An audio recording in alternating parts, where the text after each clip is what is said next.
가운데 일본의 크루즈선에서는요 또한 그 39명의 확진자가 또 나왔습니다. 예, 39명의 확진자가 나와서 지금 총 누적 확진자가 174명인데 네. 처음에 5일, 6일만 해도 10명 확진자가 이런 식으로 증가를 했었는데 7일 날 확 늘었어요. 41명의 확진자가 발생을 했고 잠잠해지는 것 같다가 10일, 11일에 걸쳐서 65명, 39명의 확진자가 발생을 했는데 저기 승무원하고 승객까지 다 해가지고 3,700명 정도 타고 있었는데 174명이면은 전체 승객 대비 한 4.7% 정도가 감염 판정을 받은 거고 승객 승무원 외에도 검역관 한 명도 지금 확진 판정을 받았다고 하는데 이분은 설문지를 회수하고 발열 체크를 하는 업무를 하고 있었다고 하는데 마스크랑 장갑은 꼈지만은 그 방호복을 입고 아니면은 뭐 고글 같은 거는 착용은 하지 않았다 그래요.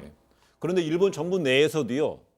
의견이 다 갈리고 있습니다. 그렇습니다. 이 문제가 이게 심각하다고 저는 보는데 이 문제를 어떻게 접근할 문제라고 보는데요. 지금 후생 노동상 같은 경우에 갓도 후생 노동상 같은 경우 뭐라고 얘기했냐면 크루즈 탑승 전원에 대한 검사를 검토하겠다 이렇게 발표를 했어요. 근데 이 발표가 있자마자 또 일본 관방장관은 뭐라고 얘기하냐면 크루즈 탑승자 전원 검사는 일정한 한계가 있다.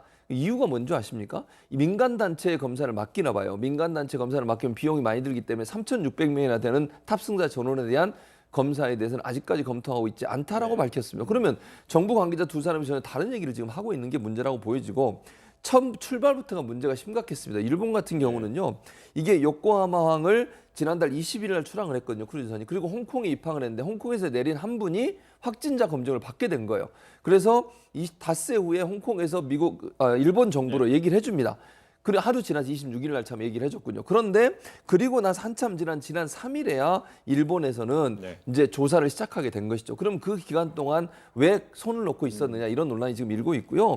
또 하나 여기 승무원들이 그래도 그 승객들은요 격리된 공간에 지금 지내고 있습니다. 승무원들한테 1,000명이 저기 타고 있답니다. 승무원들이. 근데 이분들은 비좁은 공간에서 함께 생활하고 있고 화장실도 4명이 하나를 쓰고 있대요. 지금 이런 상황이라면 승무원들을 과연 제대로 관리하고 있는지 이분들의 건강은 제대로 지켜주고 있는지 의문이 생기는 상황이다 이렇게 볼 수 있습니다. 이런 거 하면 일본의 일부 국민들 사이에서 한국을 본받자라는 얘기까지 나온다면서요? 네, 그러니까 일본 후생 노동성이 바이러스 검사를 이제 그 승객이라든지 승무원 전원에 대해서 할지 검토할 수 있다 이렇게 얘기를 했거든요. 그러니까는 당장 그 일본 누리꾼들은 일본의 최대 포털 사이트 야후 재팬이라는 데서 아니 검토를 하다니 당연히 해야 되는 거 아니냐 이렇게 비판을 하면서 한국 정부의 위기 관리 능력을 좀 본받아라 이런 얘기가 나오고 있습니다.